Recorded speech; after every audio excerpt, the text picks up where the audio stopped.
ஒரு நாள் நபிகள் நாயகம் ஸல்லல்லாஹு அலைஹி வஸல்லம் அவர்கள் நடந்து சென்று கொண்டிருக்கிற போது ஒரு எறும்பு கூட்டம் நெருப்பால் எரிக்கப்பட்டிருப்பதை காண்கிறார்கள்.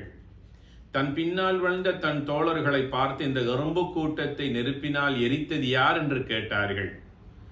அதில் சிலர், நபியே நாயகமே, நாம் தான் எரித்தோம் என்று சொன்னார்கள்.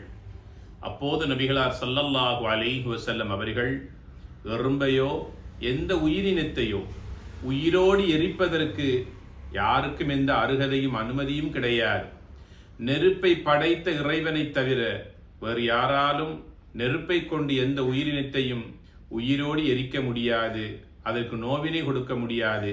அதை அல்லாஹ் ஹராமாக்கி வைத்திருக்கிறான், அல்லாஹ் தடுத்து விட்டான் என்று கூறிய மேற்படி ஹதீஸ் அபூதாவுதிலே பதிவு செய்யப்பட்டிருக்கிறது.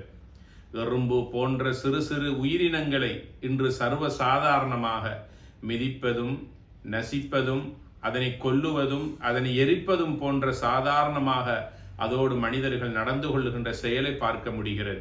இவைகளை எல்லாம் அல்லாஹ் தடுத்து ஹராமாக்கி வைத்திருக்கிறான் என்பதை நாம் புரிந்து அதன் மீதும் இறக்கப்பட வேண்டும் என்பதனை மேற்படி சம்பவம் எங்களுக்கு எடுத்துச் சொல்லுகிறது.